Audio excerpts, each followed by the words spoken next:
Now, so I didn't even hear the first report about this, but the CFL, the Canadian Football League, is denying a report that came from a Canadian blog that that former Cleveland Brown quarterback Johnny Manziel worked out for the Saskatchewan Rough Riders. Apparently, and the reason. Well, okay, so let's back up here. First off, I'm happy Johnny Manziel's trying to get a comeback going. I told you I'm a Johnny football fan. I know it's a rough off the field issues, but I'm cheering for him. I'm cheering for Johnny football, and I'm not an A&M fan. I like Johnny football. But the thing is, here's this. Now the general manager of Saskatchewan Rough Riders, I don't know why that's a tongue twister, and coach Chris Jones told TSN, which is like their ESPN, that quote no one from our club worked out Johnny Manziel, end quote.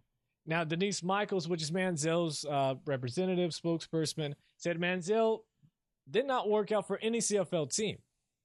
And the reason this is kind of important, other than just some type of rumor, is that if the Rough Riders it's screwing up my words, did work out Johnny Manziel, there would be a problem because that's tampering rules. Because Manziel's rights, his CFL rights, are owned by the Hamilton Tiger Cats. So that would become an issue if he wanted to make a return to the or if he wanted to make a return to football and play for the CFL for a CFL team, it would have to be with Hamilton Tiger Cats because they own his rights. They drafted him in a way. And again, it was a Canadian blog that reported Thursday morning that Manziel had worked out for Saskatchewan officials in Florida prior to the Senior Bowl, which wasn't that long ago, just a couple weeks ago. Now, CFL season begins in June, so if Johnny Manziel does want to make a return to football, CFL is likely his best option.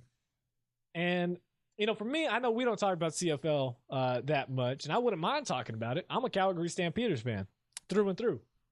I remember Henry Burris and Joffrey Reynolds, running back and quarterback. Woo! Those were the days. Anyways,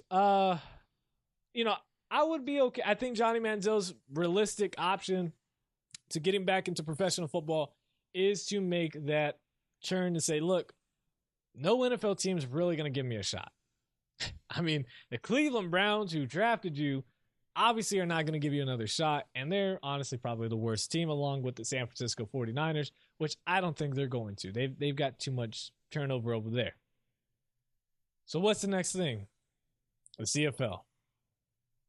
If I'm Johnny Football, if I'm realistic and I say I am determined to come back, look at Warren Moon. He went to the CFL, won a couple Grey Cups, which is their Super Bowl, comes back, or comes to the NFL, plays for Houston Oilers, and breaks a few records, including breaking the barrier. So Johnny Football, and Doug Flutie went as well. Johnny Football should just go, make the most of it. Stay low while he's there, too. Don't make this a huge publicity type thing. This is what Tim Tebow should have done if he was realistic about wanting to play quarterback. The CFL offenses are perfect for both Johnny Football and Tim Tebow. And I'm starting to think that I have a problem because I like both of these quarterbacks and still hope they get a shot. I think this just opened up. I need a therapy session.